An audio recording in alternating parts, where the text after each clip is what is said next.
Hello, good morning, नमस्कार। कैसे हैं मेरे सभी प्यारे बच्चों मैं आज आपके लिए लेकर आया हूँ कक्षा 12 कक्षा 12 विषय बायोलॉजी। जो प्रश्न मोस्ट इम्पोर्टेंट प्रश्न हैं उन प्रश्नों के विषय में बात करते हैं।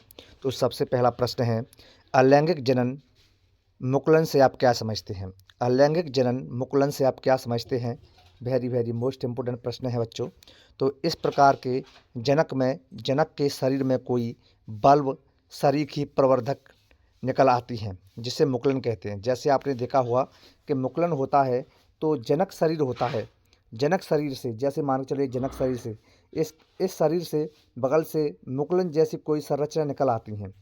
संरचनाएं निकल आती हैं तो इसे ही मुकुलन कहते हैं। और फिर यह मुकुलन टूटकर जनक शरीर से यहाँ से टूटकर एक अलग हो जाता है। तो इस प्रकार के सिस्टम जो होता है इसे मुकुलन कहते हैं। इस प्रकार इसका उत्तर देख सकते हैं। इस प्रकार के जनन में जनक के शरीर में कोई बल्ब शरीर की प्रवर्त निकल आती है जिसे मुकुलन कहते हैं, और यह मुकुलन टूटकर जनक के शरीर से अलग हो जाता है। इसके बाद इसमें अगला प्रश्न है, कूट फलों के बारे में उदाहरण सहित लिखिए। तो कूट फल के बारे में उदाहरण देना है अपन को कि कूट फल क्या होते हैं, और इसके कोई दो उदाहरण दीजिए। वह फल जिसका विकास अंडाशय से न होकर पुष्प के किसी अन्य भागों से होता है कूट फल कहलाता है। तो कूट फल बच्चों क्या होता है कि ऐसा फल जिसका विकास अंडाशय से नहीं होगा। किससे नहीं होगा? अंडाशय से नहीं होगा, लेकिन अन्य भाग से होता है। तो इस प्रकार के जो फल होते हैं उन्हें कूट फल कहते हैं। जैसे सेब है, एप्पल है और नाशपाती, इसको इंग्लिश में पीयर कहते हैं। एप्पल और पीयर दो ऐसे फल हैं जिनका निर्माण है, विकास है, वो अंडाशय से नहीं होता है बल्कि अन्य भागों से होता है, इसीलिए इनको कूट फल कहते हैं। इसके बाद अगला प्रश्न है,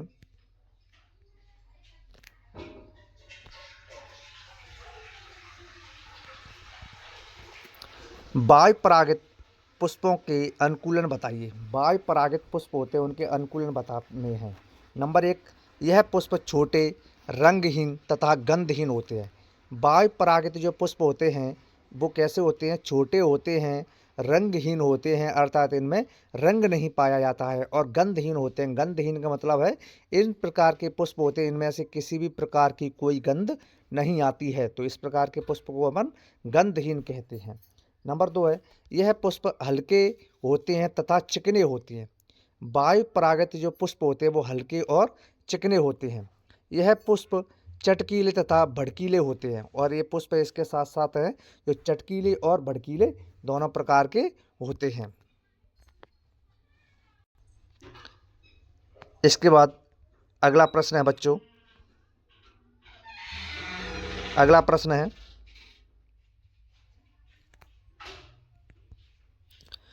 शुक्राणु जनन तथा अंडाणु जनन में अंतर बताइए। या कह सकते हैं शुक्राणु जनन तथा अंडाणु जनन से आप क्या समझते हैं? इसकी परिभाषा। तो शुक्राणु जनन, पहले हेडिंग करेंगे शुक्राणु जनन। तो वृषण में जन्म निर्माण की प्रक्रिया शुक्राणु जनन कहलाती है। तो वृषण होते हैं, इनमें जो जन्म निर्माण की प्रक्रिया, शुक्राणुओं के बनने की प्रक्रिया होती है उसे शुक्राणु जनन कहते हैं। और अंडाशय के डिंब कोशिका का अगुणित अंड कोशिका में परिवर्तन को अंड जनन कहते हैं। अंडाणु जनन या अंड जनन मतलब जो अंडाशय में अंडाणुओं के बनने की क्रिया के दूसरे शब्दों में कह सकते हैं कि वृषण में शुक्राणुओं के बनने की प्रक्रिया को शुक्राणु जनन या स्पर्मेटोजेनेसिस कहते हैं। स्पर्मेटोजेनेसिस, जबकि अंडाशय में अंडाणुओं के बनने, एग के बनने की प्रक्रिया होती है, अंडाणु के बनने की प्रक्रिया होती है, इसको कहते हैं बच्चों अंड जनन। इसके ठीक बाद अगला प्रश्न है,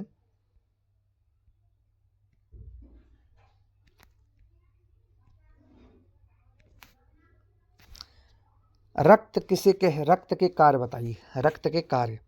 रक्त शरीर का तापमान बनाए रखता है। पहला कार्य है को ब्लड होता है, ब्लड जो शरीर के जो टेम्परेचर को बनाए रखता है। नंबर 2, रक्त में पाए जाने वाला आरबीसी होता है रक्त में पाया जाने वाला आरबीसी, जिसे लाल रक्त कणिका कहते हैं, रक्त में ऑक्सीजन तथा CO2 कार्बन डाइऑक्साइड को स्थानांतरित करने का काम करता है। रक्त में पाया जाने वाला आरबीसी ऑक्सीजन और CO2 को स्थानांतरित करने का कार्य करता है। तो रक्त के एक कार्य वेरी वेरी मोस्ट इम्पोर्टेंट प्रश्न है, कई बार पेपर में पूछा गया है, तो इस प्रश्न को आप अच्छे तरीके से याद कर लीजिए। यदि आपके पास हो सके तो कॉपी पेंसिल है तो इसे आप नोट भी कर लीजिए।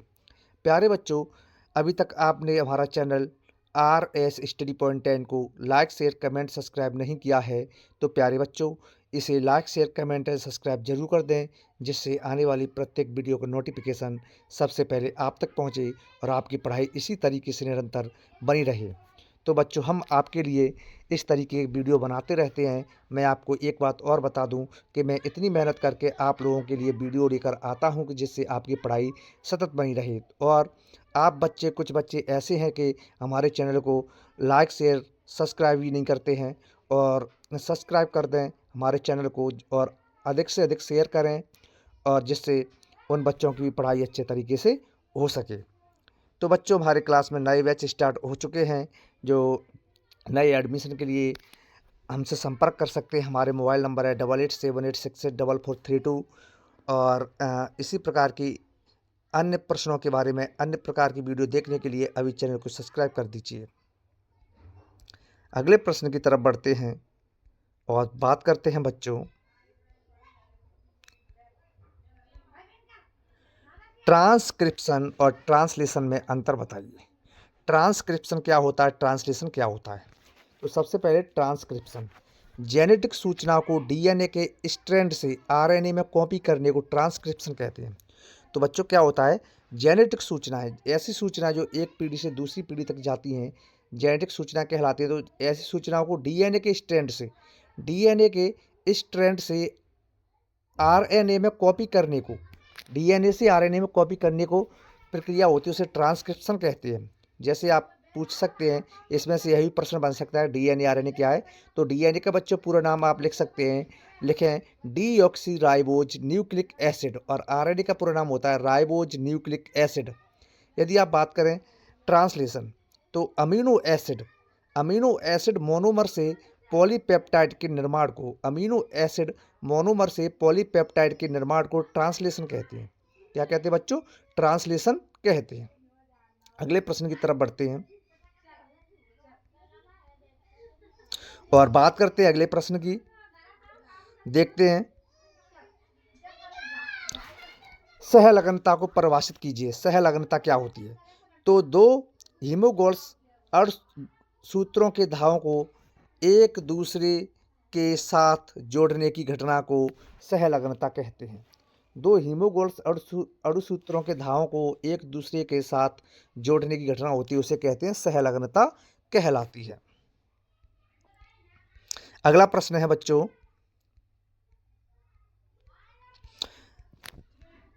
आनुवांशिक जेनेटिक कोड के गुण या विशेषता लिखिए। आनुवांशिक जेनेटिक कोड हैं, उनकी विशेषता लिखना है।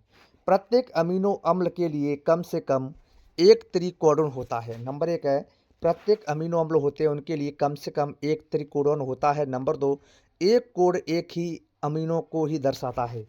एक कोड होता है वो एक ही अमीनो को ही दर्शाता है। नंबर 3 है, दो कोडनों के बीच कॉमा की आवश्यकता नहीं होती है। दो कोडन होते हैं उनके बीच कॉमा की कोई आवश्यकता नहीं होती है।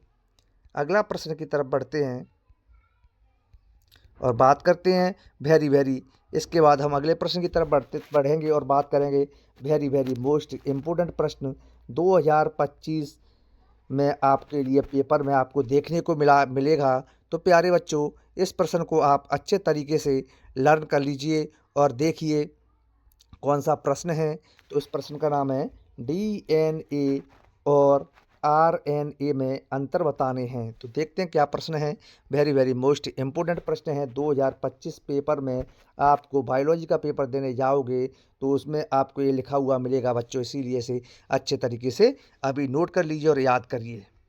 देखते हैं डीएनए और आरएनए में अंतर स्पष्ट कीजिए। डीएनए आरएनए में अंतर बताइए। यह प्रश्न 3 तरीके से पूछा जा सकने वाला प्रश्न है, इसीलिए बहुत ही वेरी वेरी मोस्ट इंपोर्टेंट प्रश्न है कि डीएनए तथा आरएनए में अंतर बताइए, अथवा डीएनए आरएनए एक दूसरे से किस प्रकार भिन्न है, अथवा डीएनए तथा आरएनए में विभेद कीजिए।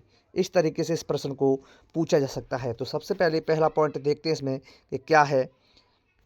डीएनए होता है वो एक कुंडलित होता है। आरएनए एक साइड रखे हैं बच्चों, आरएनए और दूसरी साइड रखे हैं डीएनए। तो आरएनए एक कुंडलित होता है और डीएनए वो द्वि कुंडलित होता है। आरएनए कोश का द्रव्य में पाया जाता है। आरएनए कहाँ पे पाया जाता है बच्चों? कोश का द्रव्य में। और डीएनए पाया जाता है गुणसूत्रों में। आरएनए आनुवांशिक पदार्थ नहीं होता है। आरएनए आनुवांशिक पदार्थ नहीं होता और डीएनए क्या है बच्चों? डीएनए आनुवांशिक पदार्थ, जेनेटिक मटेरियल होता है। अगला प्रश्न है बच्चों,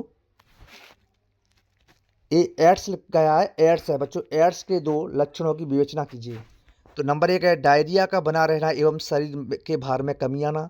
ये इसके लक्षण है। डायरिया बना रहे और शरीर के भार में, शरीर का कम वजन है वो निरंतर कम होता चला जा रहा है, तो ये एड्स का प्रमुख लक्षण है। 1 महीने से अधिक हल्की बुखार एवं खांसी होना। तो 1 महीना से ज़्यादा हल्की बुखार होना एवं खांसी होना, तो ये एड्स का प्रमुख लक्षण है। तो प्यारे बच्चों, हमारी आपको ये वीडियो अच्छी लगी हो तो वीडियो को अभी सब्सक्राइब कर दीजिए और वीडियो को लाइक कर दीजिए। चैनल पर नए हैं तो चैनल को सब्सक्राइब कीजिए, जिससे आने वाली वीडियो का नोटिफिकेशन सबसे पहले आप तक पहुंचे। तब तक के लिए जय